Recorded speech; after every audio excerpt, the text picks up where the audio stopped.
has you covered. Start your day with the first word. Cincinnati's only morning sports show. Power through midday with the working lunch. Cincinnati business talk that keeps you in the know. Nat tries that for lifestyle around the city. And the Rebound Rundown covers every corner of the college basketball scene in the tri-state and beyond. This is The Crown. Built for Cincinnati. First word for you morning sports. The working lunch for business that hits home. Nat tries that for lifestyle around the city. And Rebound Rundown for college hoops. This city deserves its crown. Watch, listen, subscribe.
It is midday in the Queen City. Business is booming. Hey, remember malls?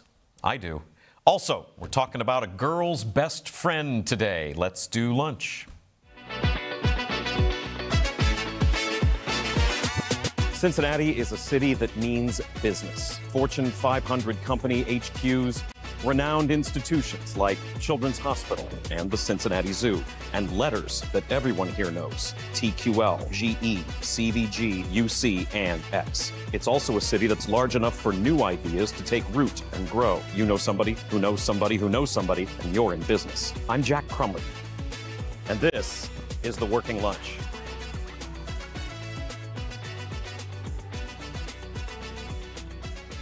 Hello, welcome to The Working Lunch. I'm Jack Crumley. This is our hour-long business show here on The Crown, where we bring you updates on what companies are up to, bring you interviews with CEOs and local leaders, and also try to squeeze in a bite to eat, something to drink before we send you back to face the afternoon. Glad to have you. Cincinnati business headlines. We're kicking things off on this hump day with a convention district project update. Convention District project update. They figured out the financing. This is really big news. The construction contract has now been awarded for the new 21-story, 700-room hotel that's going to be built across from the brand new First Financial Convention Center. It is a $325 million contract that is going to Skanska to build that new Marriott hotel that should look like this when the sun hits it just right. Total cost of the project is over $500 million, 500,000 square feet, featuring a rooftop terrace, ballrooms, retail on the ground floor, and for all you nostalgia lovers downtown, a sky bridge to connect the convention center and parking.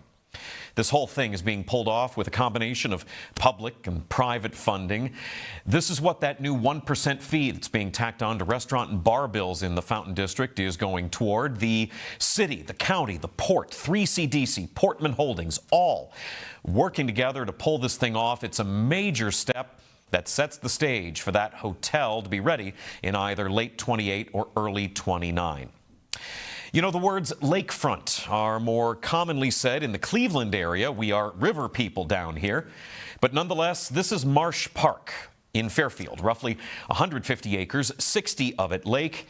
And Fairfield is looking to add to it with a project that involves more parking and fishing spots and more shelters. The vision for Marsh Park is to create a premier recreational destination for the community to connect with nature. There is also reportedly some talk about a large commercial building in the space, possibly a restaurant being added on. Nothing on that front is finalized. City leaders in Fairfield are working on it. They took a lot of public input to put together that master plan that you see the cover page on there. More on that to come. Finally, we've got an early look at the Cold Spring Town Center that's going in on Alexandria Pike near Industrial Road.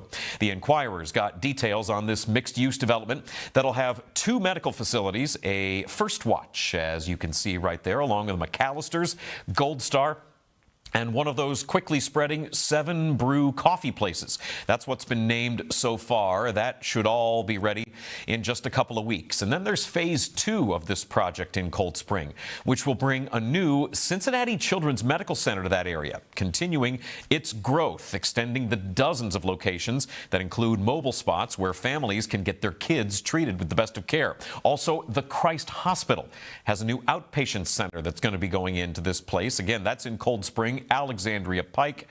The paper says that should all be done in 2028. You know, that's a development with a lot of retail at it. That sort of segues us into today's big bite. My guest coming up today is David Cooper. He is the vice president of Genesis Diamonds in the Kenwood area. And for me, when I hear Kenwood area, I pretty much always think of the Kenwood Town Center, or as the sign out front would have you believe, the Kenwood Towny Century. Just kidding. The Cincinnati area's mall scene is, let's say, a lot different than what it was just 20 years ago when I moved here. And here's what that once thriving way of offering retail and more, here's how it stands locally. The mall scene in the 21st century.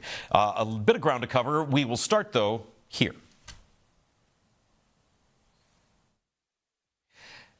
Don't mean for that to appear to be as bleak as it is. You know, things have to change. You have to have destruction before there's creation. That is drone demolition footage from just a few months ago. That's the old Forest Fair Mall. It closed down back in 2022. Demolition began just last fall as they have been working for months to make their way for the Hillman Group to start building a new distribution center for its hardware products there. This is really breathtaking footage, I think, just to think about what that used to look like to what it is now. Groundbreaking for this new Hillman place took place just earlier this month. Construction should be done by next fall, coming just a little shy of 40 years from what Forest Fair Mall once was. Hit it. It'll change the way America shops. It's everything the consumer could possibly want, all in one time, all in one spectacular place. One-stop shopping, the total shopping experience. One place has it all, America's first super mall, Forest Fair. Bigger than life, Forest Fair.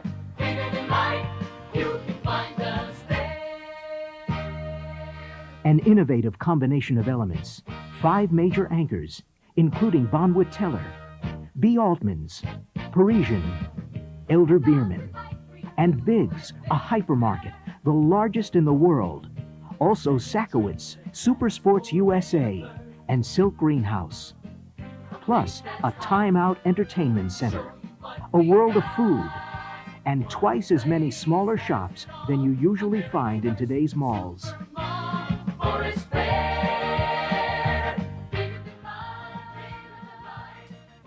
I don't know, the dancers themselves, I could do a whole show on those folks. That is really, really wild stuff. I don't know. Those of us, again, I say a lot, who are of a certain age, I got to say, I am personally truly shocked that malls just aren't as much of a thing anymore. That was such a staple of culture, to go someplace to hang out. It wasn't even necessarily about buying anything, which may have been part of the problem. You might remember that Forest Fair did have some early issues right out of the gate. It lost B. Altman, it lost Bonwit Teller and Sakowitz, and the original owner, who had an ownership stake in all of those stores, went out of business into bankruptcy less than a year after opening. And the mall struggled with vacancies in those smaller mall spots from the start. Big box stores like Kohl's and Burlington Coat Factory and Bass Pro were all added in the 90s. It became Cincinnati Mills in the early 2000s, and then Cincinnati Mall, and then Forest Fair Village was the name that it took in its twilight years, before it became a place where Kane Parsons could have shot his Backrooms movie if the timing was just a little bit better. Not too far away from there is a mall that we talked about here on the show just last month. Speaking of Backrooms, that is Northgate Mall. Commercial real estate company CBRE has Northgate Mall listed for sale, and it's been on the market now for about 70 days. The listing presented as a unique redevelopment opportunity. Nearly 30 acres of land, 500,000 square feet of mall space, and a 3-level parking garage. No price tag on that commercial real estate listing. It has the mall site as being just about half full overall, but that's just 19% interior mall occupancy, with all leases expiring before the end of next year. Epic Entertainment Center opened earlier this year in the space where Xscape Theaters used to be. The sales listing says that the nearby Kroger Marketplace is what's considered to be a shadow anchor for the area. It also points out that Coleraine Township does have a history of support for mixed-use town centers. And that brings me to my next point that kind of applies to just about all of these dead or dying malls. Why not housing?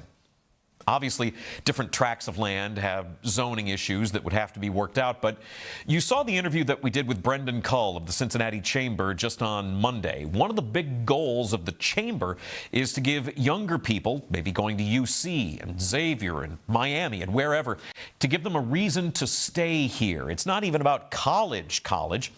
Think about that big expansion that Butler Tech has done with Miami University to start that state-of-the-art advanced manufacturing hub. That kicked in just earlier this year. If we want all the teens and young adults that we're teaching here to stay here, they have to have someplace where they can live. Affordability is supposed to be one of the hallmarks of this part of the country. Something to think about. For that Northgate Mall site, that is potentially dozens of homes. I know it's more complicated than that, but that all feels like a real opportunity for the right developer. And it's kind of a similar situation just east of the city, as you might recognize Eastgate Mall.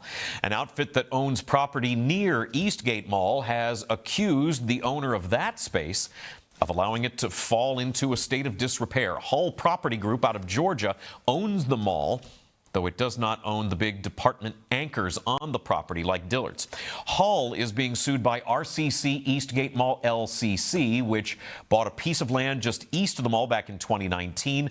Hull's only owned the mall itself since 2023, and RCC says that Hull does have plans to tear it all down and that it's letting it all fade on purpose.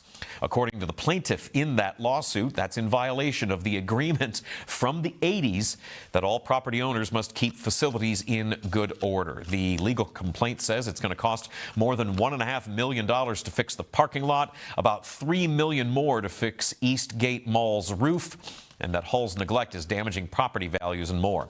Lawyers for the plaintiffs are reportedly asking for their own inspection of the mall to know what to do to fix things and, of course, damages for loss of revenue. When it comes to the biggest Cincinnati mall site that hasn't seen a bulldozer yet, there's the 76 acres of the Tri-County Mall, which you can see right there somehow still has a working website, even though it all closed in 2022. You'll notice that despite the promise that there's always something happening there, we do not have any current events listed right now. The Tri-County Mall has been the subject of redevelopment for a while. Demolition was supposed to have begun, but nothing on that front just yet. The plan to transform the 64-year-old Tri-County Mall appears to be back on track. Mike Shell joins us live from the side of the old mall, which will be transformed into a place where people will live, shop, and be entertained. Yeah, Rob, a sight that hurts the eyes for those of us who have shopped here at Tri-County Mall and seeing what it has become. Now, the new development has a new name. It'll be called City Center Springdale. Now, the once proposed $1 billion plan ran into some foreclosure issues back in 2022. But the developer, Market Space Capital, says they are back on track and ready to move this project forward. Nothing but weeds. So that's some optimistic reporting. However, that's from 2024. More recent reporting by Brian Planalp at the Business Courier says that developers are hoping to get a grant from the state of Ohio, trying just to cover the cost still of demolition. The site itself is still standing. That piece also quotes City of Springdale Economic Development Director Andy Kukta as calling demolition of the mall an important prerequisite for any significant vertical development, as it demonstrates tangible progress to the community and to prospective tenants and lenders. Yeah, no kidding. And that pretty much brings us back to where we began. The Kenwood Town Center, seen there at Christmas time, still sees the I-71 exit ramps to Montgomery Road backing up on the highway when it rolls around to that time of year. Its 26 acres of shopping has full occupancy. More than 150 stores in the Kenwood Mall, like Tiffany. There's an Apple store that is consistently busy. Sure, the FYE is long gone, but the Lego store still sees lines for big releases. And that place still has a Hot Topic and a Sbarro. Couple good timing coincidences that I do want to point out. WCPO Channel 9 just this week did a report on the condition of the Florence Mall. That's a little more than halfway vacant now. That piece has quotes from the mayor hinting at some kind of redevelopment coming there. Stay tuned. And also, as I was putting together this piece and doing some research, I found that Kara Owsley with the Inquirer did a photo spread just in April with a lot of pictures of what various malls all across the area look like now. That's worth checking out, too. That's your big bite. I think the first Stromboli that I ever had was at a Sbarro. Coming up after that break, we do have David Cooper. He is the vice president of Genesis Diamonds, a business that's been booming for more than a decade now, just down the street from the Kenwood Town Center in that Kenwood area of Sycamore Township. That's all coming up next on The Working Lunch. You're watching The Crown. Stick around.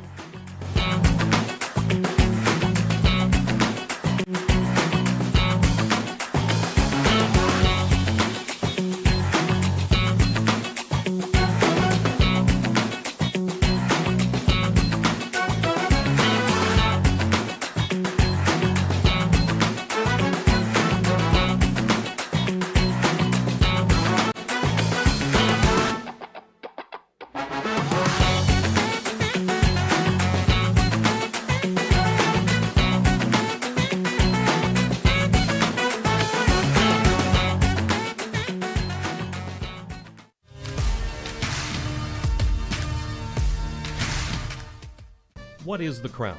It's simple, really. Authentic Cincinnati entertainment. Not hot takes from a studio 3 states away. Not national noise pretending to know this city. Rather, bringing a voice to those who call the Queen City home. Where can I watch The Crown shows? Join us live from 7 to 11 a.m. for First Word and 12 to 1 for The Working Lunch on RESN. No live TV? No problem. Stream and interact with all of our content on major podcast, broadcast, and streaming platforms. The Crown is Cincinnati. Loud, passionate, competitive, proud. From early morning sports debates to the business leaders shaping the riverfront, to the fans, stories, moments, and culture that make this place move. Live shows, podcasts, documentaries, digital content built from Cincinnati, for Cincinnati. This is The Crown.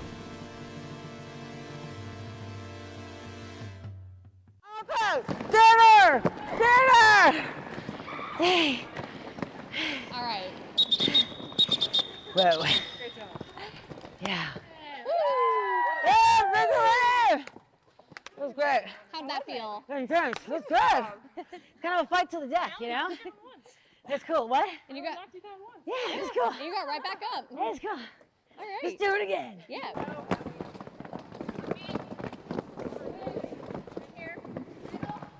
Oh, tell you scored the punches to go through.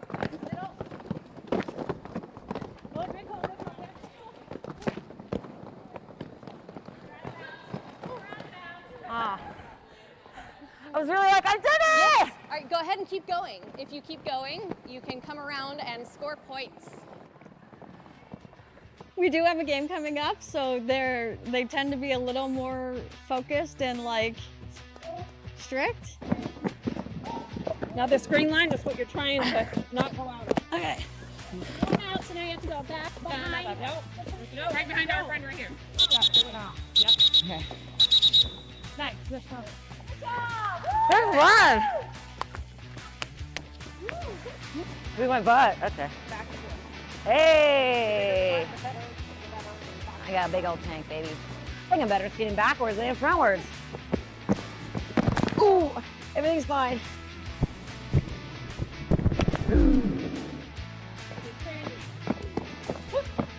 Oh my God! You literally. I went full force. Yeah, no, yeah. Okay. Yeah. Okay. Fast, hard. Yeah. Wow! Oh my God! Yeah. Really did try to go hard. Yeah, and you could have kept like, you could have went in hard.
Welcome back to the Working Lunch. I'm Jack Crumley. I am joined now by David Cooper, who is the Vice President of Genesis Diamonds. You guys have been in Kenwood for, what, about a decade or so now? A little bit more than that, right? A little bit more, 12 years, and it's really exciting. Well, first of all, thanks for having me on. Yeah, glad to have you. How is the diamond business? The diamond business is dynamic, and every day is interesting, always learning. Okay. And what's wonderful about it is it's as much as it is a physical thing, it's really an emotionally connected business. Oh, sure. Because every product is attached to an occasion. You know, not just an engagement, but it could be a birthday, or it could be an anniversary, or it could be an apology. But it's wonderful, and I've been in it my entire life since I can walk. Do you get a lot of people coming in there buying apology diamonds? It depends. It depends. There are doghouse gifts. Yeah. This has got to be a tremendous screw up, right? You'd be surprised. But I will tell you, that's why I tell people that, you know, as your jeweler, you need to see us at least twice a year. Because it's like insurance. Exactly, like a dentist. Because every year you have a birthday and an anniversary. Okay. And this way it's preventative maintenance. Boy, that's I mean, listen, that's the sort of rap that you get from people that need to maintain your car. That's the rap that dentists have been given for years. That's a heck of a business idea. Good for you. It's well, the thing is, it's a positive product. It's an uplifting product. It's always a good occasion. Yeah. So Genesis Diamonds has been in that Kenwood area for a little more than a decade now, sort of spread up from the south, but it's not a franchise thing. And this was all started by Boaz Ramon, going back in the 80s is when he was getting into the GIA stuff. How does the story on that go, and then what's your connection? So Boaz, my partner, he's an amazing individual. He grew up in Herzliya in Israel. And the diamond industry, if you're not really born into it or have a fabulous amount of money, it's very difficult to get in. Okay. So he worked really hard, saved up, and got a degree in gemology, and then was able to become a member of the Israeli Diamond Exchange. And he found a partner who was willing to basically finance him. And he came over to the United States and was based in New York. And so the story of Genesis is basically this partner offered him, I will provide you diamonds, and if you sell them, pay for them. If not, you can return them, which is great. Okay. So Boaz began traveling from basically, you know, the Mississippi east, north to south, and working with retailers. And what he found very quickly was really eye-opening. So let's just say he had a diamond that cost him $2,000, and he would offer it to a retailer for $4,000. These retailers were giving them back because they were upset they couldn't sell them for $12,000 or $13,000. Doing a really big markup. Correct. Where Boaz was happy making $2,000, these people had to make 5x the amount. Okay. So it kind of dawned on him after a while that, what am I doing? I could go direct to the customer, offer them massive savings, and a selection that retailers didn't have. See, the thing is, most retailers don't even own diamonds. When you walk in, they'll say, hey, Jack, you know what? I'm going to get a personal selection just for you. Why don't you come back in a few days and, you know, I'll have everything. I can get it for you. But no, at Genesis, we own diamonds. It's our specialty. It would be like going to Skyline and getting a three-way and they're saying, hey, Jack, you know what? I know it's Wednesday, but can you come back on Friday? We're out of cheese. So it's always frustrating when the shake machine at McDonald's is down. Exactly. We have multiple shake machines. But so Boaz started this direct-to-the-consumer concept, and we have been, before about 22 years ago, we were strictly to the trade. We've only been available to the public for about 22 years or so, and we opened our first location in Nashville. And then we've opened since then, we have Louisville, as well as Cool Springs, the Franklin, Tennessee area, and Cincinnati, and we've been here for, 12 years. So, you know, and when you talk about this idea of, you know, what his perception of the diamond industry was and how he wanted to change it. I think that you guys have really earned a reputation for being disruptors in the market. And I think a big part of that has been the marketing campaign that you guys have had, which I think has been really remarkable in its consistency and the brand awareness and the idea that you guys really play up the educational element of what the store is. Because in terms of when a customer walks into Genesis Diamonds, I know this because I've heard the ads a million times, it's a non-commission sale. Well, the whole concept is commission equals pressure. Okay, and right. Pressure does not equal a comfortable buying experience regardless of the product. Diamonds, and especially for young men or anyone who's getting engaged, a diamond is what I would say is a blind item. You don't have experience. You may have heard things from your friends, or you may have read things on the internet, but it's a lot of information coming at once, so it's intimidating. Sure. The concept is you come to Genesis, sit down, have something to drink, let us explain to you everything and answer the questions you didn't even know you needed to ask.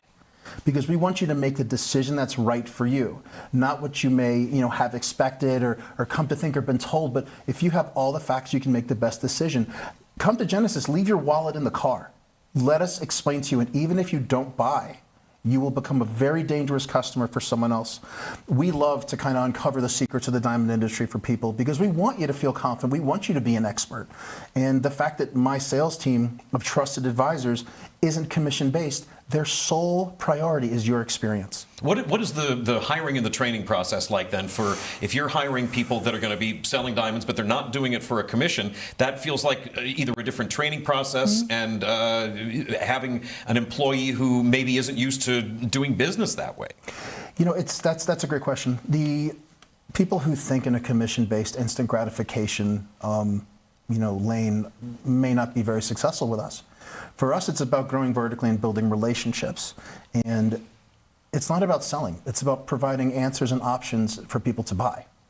So the training process is, it's not just product knowledge. It's how to listen. The best thing that any salesperson can do is listen to you. I don't need to tell you what you want. I need to ask questions so that I can get to the root of what you're after and then exceed your expectations. I can tell you that the training process to be on the floor at Genesis Diamonds, there's no way to put a date or a length of time. You have to have the right type of core, the right type of heart. You have to care about your customers. You have to like people. But it is nothing short of years. You have to have industry experience. You have to have product experience. And it's a difficult process to kind of distill into like a formula. Wow, yeah. So I mean, it's every customer is different, and therefore every person that you're bringing onto the team needs to understand that difference and be different themselves as well. Well, exactly. It's basically like it's a chessboard. Every piece has a different function, but you all work together. At Genesis, we all will say the same thing in our own ways to help the customer understand. And the thing is, it's consistency. Like in our marketing, everything you hear is exactly the same as what you experience when you walk in. And it's time and time again, that's what our customers tell us they love, is the fact that they come in with an expectation and they leave beyond exceeded.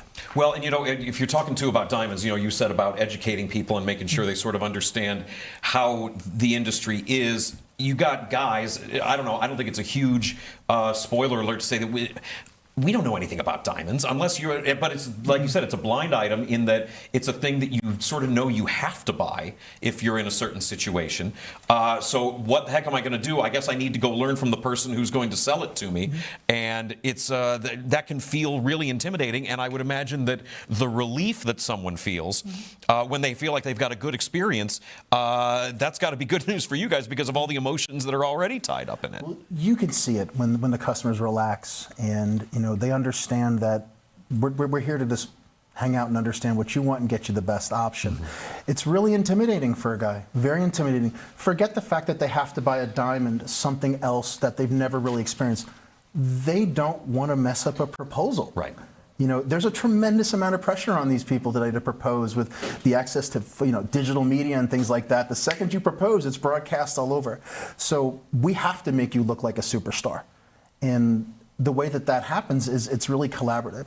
It's about people come in. The one good thing is people come in and their significant others will give them a tremendous amount of photos, a tremendous amount of guidelines, or they'll actually come with them and find the perfect ring, which is, it's awesome to get to meet the whole couple.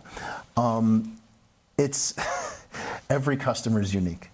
Some guys have been waiting to do this their whole life and really excited, and some guys are nervous. It's not. You would think it's like they're walking the plank. And you guys get to be there. I mean, that's a really personal connection to have with somebody. It's you're part of their story, and it's. I try to explain to people that it's not about a customer being happy. You can be happy. You bought something, you think you got a great deal, and you had a nice experience. Our customers become loyal because it's more than an experience. It's transformational. That now they have an attachment to us. We're a part of their story.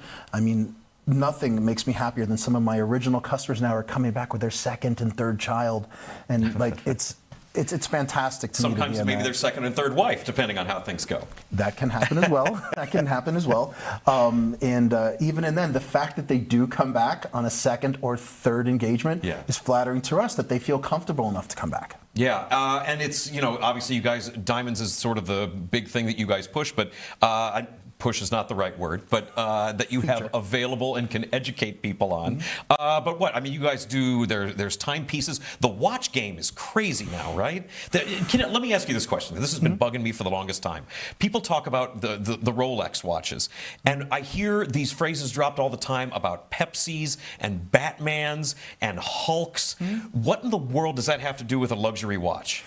So it's I'm serious, this has been bugging me for months. It's a great question. So those are somewhat public nicknames which are put on specific Rolex reference numbers. Okay. Like this is what they call a Panda. Okay, can we hold that up for the camera to see there? That's a Panda. Why is that called a Panda? So it's a Panda Daytona because of the black and white. Okay. But if you walk into a Rolex store and you ask for a Panda, there's no direct relationship. It's a Daytona. Okay. So these are just kind of nicknames that are put on depending on the color scheme or the functionality of the watch, like the Batman are black and blue. Okay. The Pepsis are red and blue GMTs. Are the Hulks green and purple? The Hulks are actually all green. Okay. But then you can have a green bezel with a black dial, and that's called the Starbucks. Okay. But the previous model is a Kermit. There's a whole encyclopedia of models. Wow, this is crazy. And but I'll tell you what I love about Rolex or pre-owned Rolex and Audemars Piguet and Patek is that it's not a watch. It's a handcrafted piece of art. Yeah, sure. And the value retention and just these are generational things you buy that you can hand down. And we carry all of that as well as just all forms of jewelry as well and color stones. Yeah. One thing we talked about really quickly, the GIA certification that Boaz went through when he was sort of coming up, and then that's another big part of your marketing. How big of a deal is GIA certification for folks? So when it comes to diamonds, and when I say diamonds, I mean natural, real diamonds, GIA certification is a third-party quality assessment. GIA is a complete research not-for-profit company, and what they do is they basically assess a color, clarity, and different grades to each diamond, and it's the universal standard. Okay. Before Genesis came to Cincinnati, a lot of stores didn't really utilize GIA certificates. They used other laboratories, which we prefer not to use because while they may use the same grading language, their grades are significantly more lenient, up to 2 and 3 grades more lenient. So the reason we like GIA is it's like a USDA. Okay. It is consistent and it's the standard. Yeah, and it sounds like it's pretty high standards. It is the highest standard. It's basically the Supreme Court as far as I would view it. I myself went to GIA and graduated with a gemology degree in residence in New York, and I'm a GIA trained grader, and their quality assessment is the highest. You guys have is there a mascot for GIAU? Is it a varsity team or? Not yet, maybe in the future. Hey, we got to take a break. We will be back with David Cooper, the Vice President of Genesis Diamonds.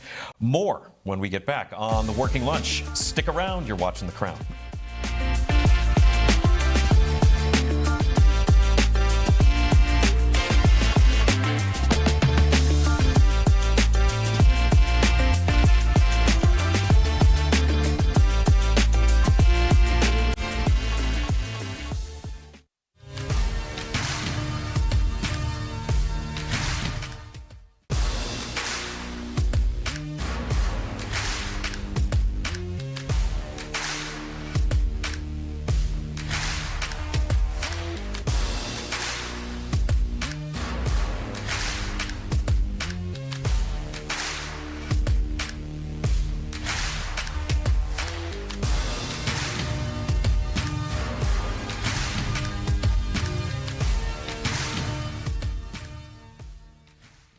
What part of it do you think you struggled with the most? And I don't want to know about, the intricacies of relationships or whatnot, but what about the structure of your life at the time did you really have a hard time with? Well, I guess it would be sharing so much information about my personal life. And just in the back end of things, I just never felt like they always just wanted more. And I'm like, well, I can't be more funny. Like, this is it. And I can't be, yeah, and I've shared very vulnerable moments. I don't know what else you want me to do. And then at a point where I'm just I don't know if they value me I was just gonna ask, did you ever feel valued or appreciated? At some points, and by most of my coworkers, yes. By some people in the building, like we just wouldn't see eye to eye. And I think that's gonna happen anywhere. It happens. Yeah. But at the time, That's life. I was mad, and I'm like, I can't give you any more than what I'm giving. Okay? And for a long time, I was just like, wow, you know, I worked at this radio station, I gave them my life, and I wasn't good enough, and then I get let go. What do I do now? And for a moment, I was frustrated and upset, and like rejection sucks. But now I'm just like, they did me a favor. And honestly, like I grew so much in that time, I wouldn't have had social media. And now I'm like making a small business out of You're that. the social media queen. Thank As you. somebody who went from 0 to 100, and you like really lean into it. I'm a social, like I look at people like you, and I'm like, you like really lean into it and love it and do it well, and it's so great. You're really sweet to say that, because Yeah. then, you know, just like the voice in your head, it's like, I'm not doing enough, I'm not creating enough, I need to post a picture today. I'm not gonna post a picture because it doesn't feel authentic. And then I overthink for 45 minutes. And so then it's like, Dude, the oh, pressure to post every day. I haven't thought about that. I think I should get bangs. What do you guys think? And I'm like, that's the post? It's a great post. I'm not getting bangs. But thank God. Okay. Can you? Every morning, Cincinnati wakes up and gets to work. Companies are built, deals are made, restaurants open, ideas become careers, and every day the people behind it all sit down at the working lunch. Founders, CEOs, entrepreneurs, community leaders, the people building Cincinnati. The Working Lunch with Jack Crumley, weekdays, noon to 1, only on The Crown.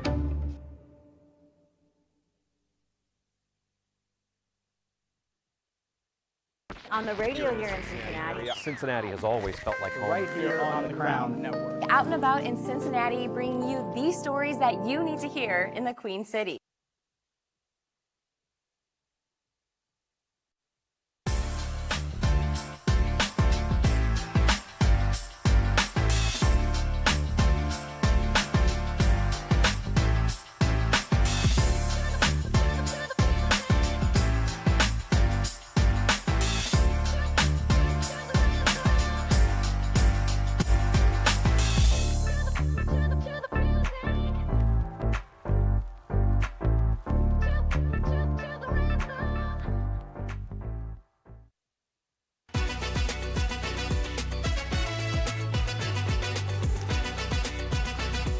Welcome back to The Working Lunch. I'm Jack Crumley. I've got Vice President of Genesis Diamonds, David Cooper, in studio, talking about everything in the jewel industry. We're still working on what that mascot and what the varsity team is at GIA University.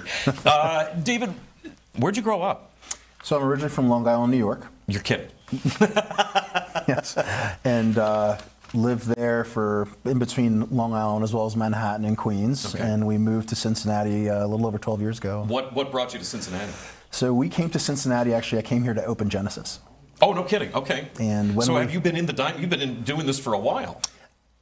I've been doing this since I can walk. This is a family thing. Yes, actually, I come from a fourth generation in the jewelry business. And I grew up on 47th Street because my father's factory was on 47th Street, and if I wanted to see my dad, I had to go to work. Oh, wow. So Okay. from pretty much 2 years old and on, most of my memories are focused around that, and I'm really lucky to have that. What is that like for like a kid growing up? I mean, you could go to the place and like you probably held a lot of diamonds in It's your like magic. little kid hand I over mean, the it's, years. it's nothing short of magic. That's And, wild. Diamonds as well as estate jewelry. I mean, you know, collections from like the Tsar of Russia and Fabergé eggs, and I mean, really magical stuff. And especially when you're that young, it really is. It's magic. And what was nice is I was exposed to everything, every aspect of manufacturing, from, you know, raw metal to casting to jewelry work to setting, and really was able to just dive in. And I wouldn't say I was groomed to go into the jewelry industry, but I knew it's what I wanted, and I've always wanted it. Yeah, no fleeting thoughts ever of, you know, being an astronaut or running for office or anything? No, well, maybe for office later, but you know, Okay. as of now, we're good. But the I really do have a passion for what I do because there's magic in every piece, and it's, you know, a diamond is special. And a diamond is rare, a diamond is eternal. It takes millions and millions of years to grow it. It's one of Earth's greatest miracles. And to be a part of that industry and people's stories, it's a blessing. Yeah, and again, you get to have that personal connection with folks. You know, we talked about the marketing that Genesis Diamonds has done and the way you guys really sort of set yourselves up to be explainers to people. And with some of the original locations being down in Tennessee, Genesis Diamonds got featured on an interesting bit. I wanted to ask you about this. A video clip from a TV show. If we can roll that clip, take a look at this. Still, you might want to go check in on him. Will do.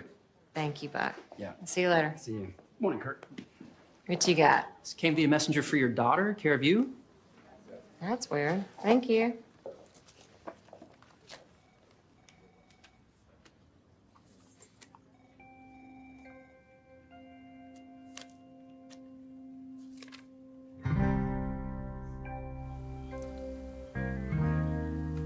So I found that. That's from the TV show Nashville. And I found that as I was putting the show together and trying to think of things to bring up to you.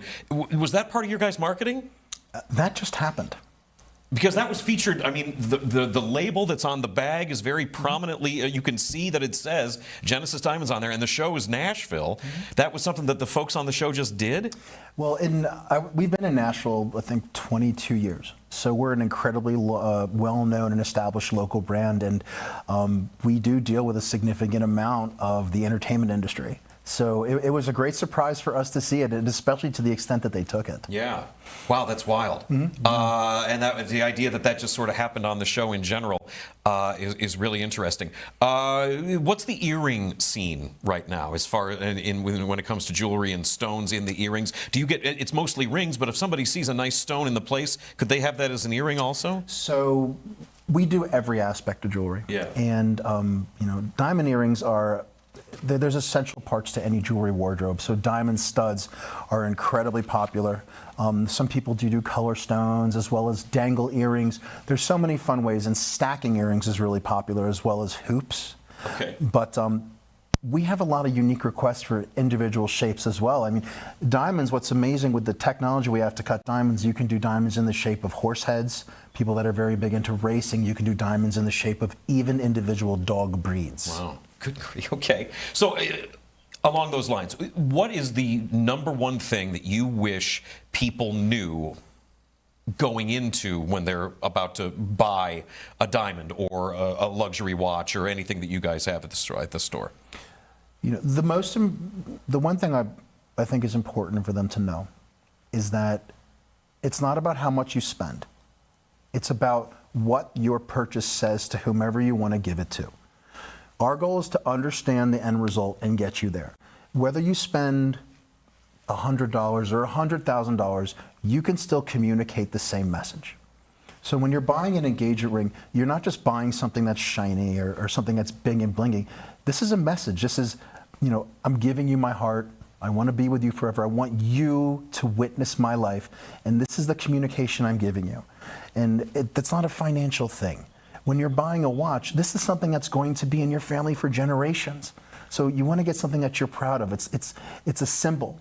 And the thing is, if you have a $100,000 watch or a $10,000 watch, and when your son or daughter gets older, it doesn't matter what the watch is. They're going to love it because you wore it.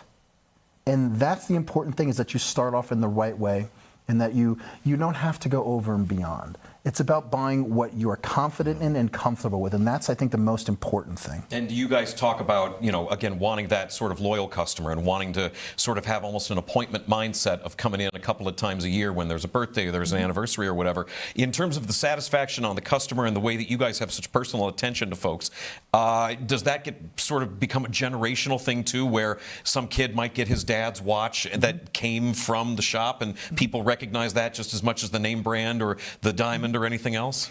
I always want Genesis to be the lead in terms of anything. We're very lucky to carry branded products like, Tacori and Veragio and Ajaffi and things like that. But I always want them to think of Genesis. Like, I always say that you need to buy a gift, and your friend says, "Hey, Jack, I need it. I need something really special. I need a diamond. I want to take you to see my guy Dave at Genesis. I want to take you to see Renee at Genesis." Yeah. That's the key. People love having a guy. Exactly. It's so much fun to be like, hey, you know what? I got a guy. Let me take care of you here. I mean, you need a few good things in life. You need a great attorney. You need a tailor. Yeah. You need a jeweler. You need a dentist. These are important things in life, and we want to be that guy. So if diamonds have been your thing since time immemorial, it's been your sort of life growing up. What does David Cooper do for fun? What do you do? Do you have outside interests? Do you have outside organizations? So, absolutely. I'm very proud to be the president of the parent board for the Cincinnati Junior Rowing Club. Okay, I think we do have a picture which is to show them off, because this was you were filling me in about this. This is a kind of like Cincinnati's maybe best kept sports secret. We're getting a little bit into first words lane here, but just bear with. So we've Cincinnati Junior Rowing Club has been around since 1993. We've been in our boathouse down in Newport since 1995. We've sent numerous athletes off to the Olympics, off to U.S. rowing. The amount of students that we've sent to exclusive colleges there's no way to count them. There's so many. This year at Nationals, our ladies varsity 8 placed 3rd in the nation. Okay. We are a top 6th ranked club in the nation, and our boys, I believe, are top 8th ranked in the nation. We cater to 35 different high schools. Yeah, this is the sport itself. This isn't associated with any one school's program. We are a club, and the key to Cincinnati Junior Rowing Club is that we make it financially accessible to anyone. Our dues are some of the lowest in the country, and we have kids that you don't need any experience, but the key to rowing, and the reason I'm so passionate about it, is the character growth, the trust, and the relationships you build are lifelong. What got you into rowing? My daughter.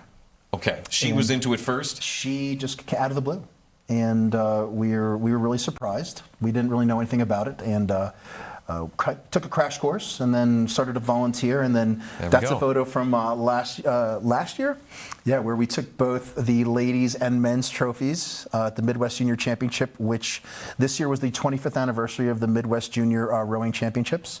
We are the only qualifying regatta in the country that is not thrown by U.S. Rowing, which we're also really proud of. We're the only independent regatta. Okay. But it's a wonderful opportunity for kids, and the growth that I see in the students is why I volunteer. My daughter is now graduating, and her and another teammate will be rowing for the University of Tennessee, but I'm staying on to help because it's just such a powerful organization. Wow, yeah, you're really into this. Very much. You're really into the rowing. Also, other things is I'm very proud to be one of the Men Wear Pink with the American Cancer Society. And we help raise money for cancer awareness, and it's just a really amazing group of guys. But I love the outdoors. I love my family, and there's a lot of fabulous restaurants in Cincinnati, That's for sure. which, especially in the last 10 years, which has happened, is great. What's the last best restaurant you went to? That's a really difficult question. Sorry, yeah. I will say that my current favorite restaurant in Cincinnati is probably Wildweed. Oh, yeah. They, very highly recognized. I believe was up for a Beard Award, might have won a Beard Award not too long ago. Really getting all sorts of... Salazar, though. I didn't mean to just throw out Wildweed. I will definitely... Salazar's is fantastic, and the new location is amazing. You know what? I don't mind telling you. I had dinner at Salazar just last week, and it was a killer meal. The beef tartare was very so good. We're going to keep rapping about restaurants in Cincinnati while we take a break. David Cooper is the vice president of Genesis Diamonds. Clearly an outfit that might be worth taking a look at. We're going to take a break. We'll be back with more Working Lunch here on The Crown. Stick around.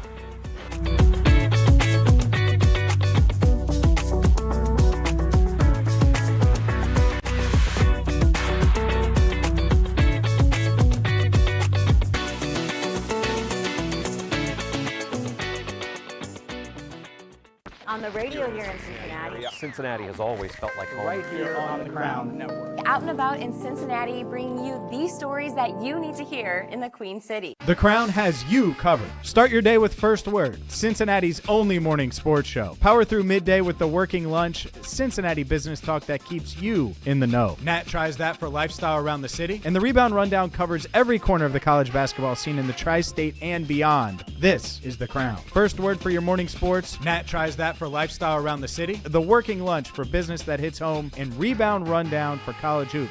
This city deserves its crown. Watch, listen, subscribe. Cincinnati sports fans are the best. Loyal, passionate, second to none.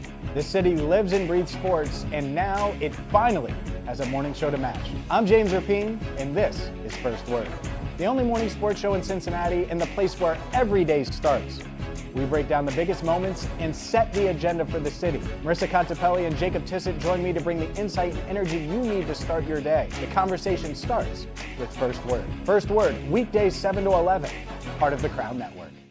Yeah, okay. Yeah. Hell yeah. I'm doing it. How do you think I'm doing so far? You're doing really good. Really good. You already got your shifting points down and stuff. You're able to shift, start it, brakes, all that. You're standing up over the bumps, which is what we want to do, and you've already got your crashes out of the way, and you're tough, so you're going great. I must say, I'm like on a 110, which is like what little kids ride, and I'm like in gear 1, okay? And even in gear 1, I'm like, okay, you can do this, And now I'm on gear 2, yeah. So excited. One day I'll get to gear 3. But the main goal, I don't know, I really want to do a jump and like get some air and land it. So that's what we're gonna do now on this one. Yeah. I think I can do it. If anything, I think I'm gonna send it regardless. You're gonna send it regardless? I'm feeling confident right now. See what Alrighty. You want to be prepared for the landing is the biggest thing. Like, you don't want to hit and like lose your arms off the bars and just like crash. So I'm just gonna cruise. Cruising! Woo! I think with just a little bit more speed, you can maybe get some air. You got it. Get bad, bitch. Okay. Hey! Woo! That was sick. That was cool. What do you think? That was so much fun. So much fun? Yeah. Heck yeah. Thank you so much, Scott, and everyone at East Fork MX. East Fork MX, I've had a blast. My adrenaline is high. I understand why everybody does it, no matter what age. I mean, just start it. Brett, thank you so much. From our very own pro. Actually, how many pro bikers, pro motocross racers are there in the Cincinnati area? Not so many. I think we have a couple, in Ohio. I think there's, maybe 4 or 5 total in Ohio. Wow, and you're one of them. Yeah. What royalty today. Thank you so much, dude. Of course, it was fun, and thank you for having me. I had a blast, and I always love, sharing my passion with other people. So yeah, man, it's pretty rad.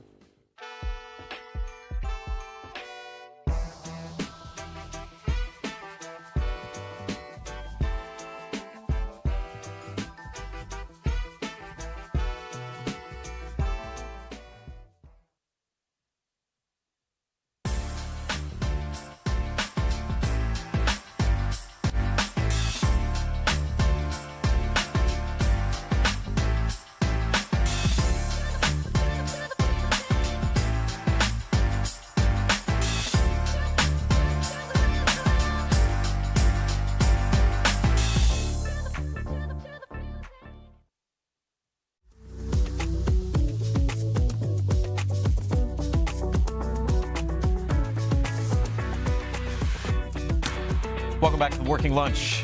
I'm Jack Crumley, glad to have you here. We do have one more bit that I want to get into. On this show, we don't go too deep into the weeds when it comes to the stock market.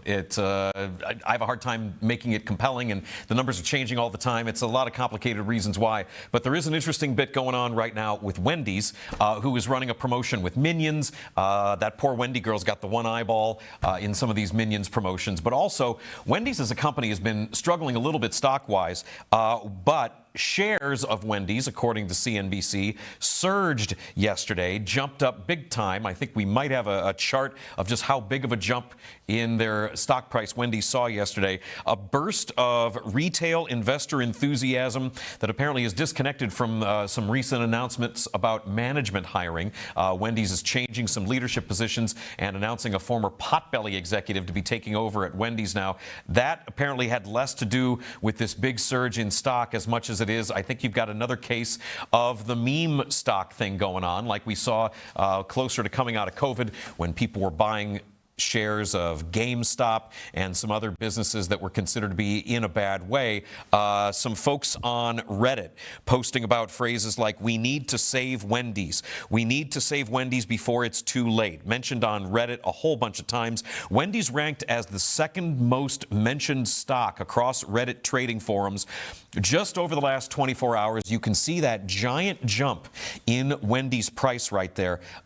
It's crazy. Stocks climbed more than 30% on heavy volume after Wendy's disclosed the appointment of a former Potbelly executive. The surge in online attention echoes previous meme stock episodes like GameStop, where retail traders piled on to beaten down companies with elevated bearish bets against them. This is the whole thing. You've got these people that are betting against a given company.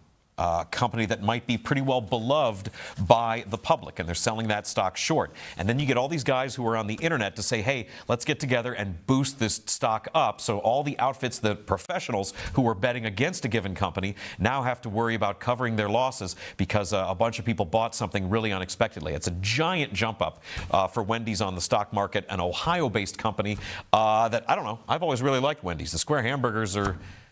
I like them, and apparently a lot of folks who trade on Reddit are into that as well. That's our show. Thanks for watching today. Thanks to my guest, David Cooper, who is the Vice President of Genesis Diamonds, a different way to buy jewelry here in this city. We will be back tomorrow with another episode, but before then, guys, is there a new Nat Jones show that's out?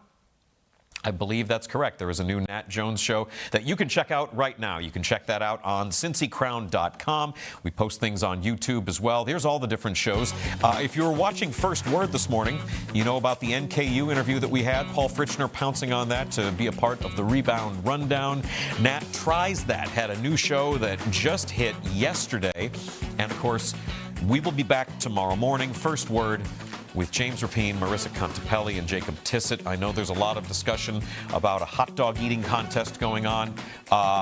You'll have my eyeballs for that.